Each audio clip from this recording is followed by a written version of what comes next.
Well, today me, Josh and Kyle went down to VRoom Glasgow, which is located at the Space, just next to the Barras, down by Trongate East End. And we met with Florian, who runs VRoom Glasgow, which is a VR tech kind of experience place which lets you play around with VR tech that you might not play around with in your day-to-day life.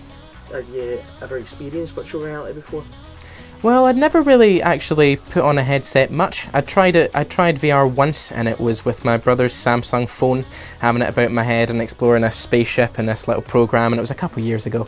To be honest, I'd never really thought about it, but from going there, yeah, it's something that's amazing that I'm surprised it escaped me all these years. Well, Florian started us off first with a kind of experience of hiking up a hill. So we were on top of a sort of mountainscape. We had a little robot dog that we could pick up a brand to and throw and get them to collect it and bring it back to us. But the scenes were incredible. He described it as a sort of the best way to get yourself used to the technology and used to the fact that you've got a limited space around you that you can walk into, and it isn't quite as limited as you sitting in a chair, for example, holding a controller and experiencing these things. I've been running it for a bit more than 2 years now.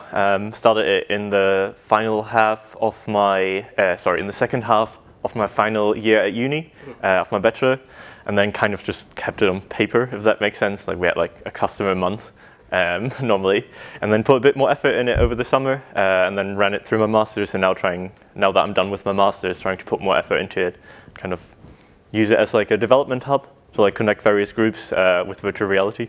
I'd say between 5 and 15. 5 is normally January, February, when everyone spent all their money on Christmas, and then 15 would be December, because everyone's like, oh yeah, let's go and do something exciting now that we have the time and the money. It's mostly children, I'd argue. So parents looking for the children to do something new and exciting. They come in here a lot, but you also get like student geeks, kind of. And you get the odd like people that, when VR first came up and became like popular and was like huge, they now come in and like see what has become of it and want to like see the development in it. The best game definitely was the archery one. The name escapes me, but it was so fun.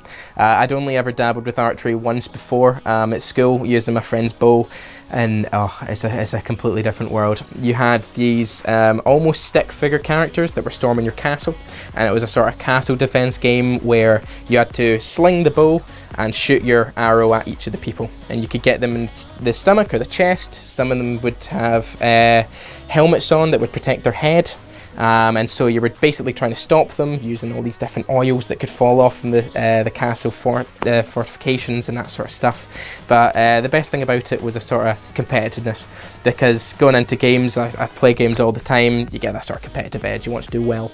And it was me and Josh definitely had a little competition going between us where we would see how far we could get and how we could best each other. There was a really good group vibe to it, where it wasn't just one person up at a time exploring it themselves, everybody was chiming in. It was a lot of great fun.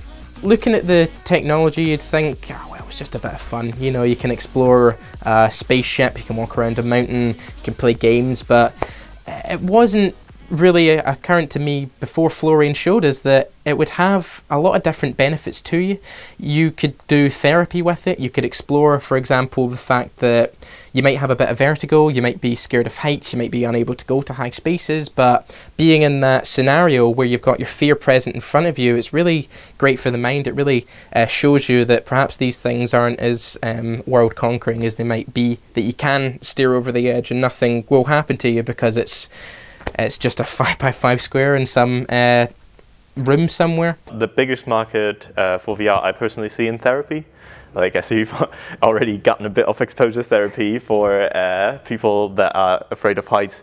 It goes way beyond that. You can put people into like certain situations and give them different bodies as well, and thereby like kind of improve their sensation of the world or themselves, which is really interesting.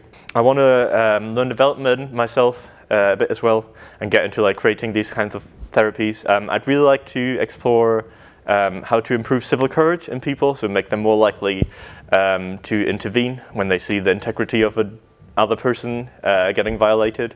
There's already research happening in that direction. My favorite study nowadays is on like male domestic abusers getting put in virtual reality. They get a female body. I'm not going to enter that controversy. They get a female body and get tracked with their movements, do some exercise so they get like deeply embedded in their body, if that makes sense. and then a male comes around the corner and starts verbally abusing them, and it turns out that that improves the empathy of the abusers, so they have problems recognizing fearful faces, and that normalizes afterwards. They become like as good as everyone else at recognizing fearful faces. Would you do it again? Absolutely. I think I'd absolutely go back again. It was a lot of great fun. I know a lot of VR kits might seem a bit expensive, but for the money that we paid for it and going and have a little fun day out, just playing these different games for an hour, it was 100% worth it.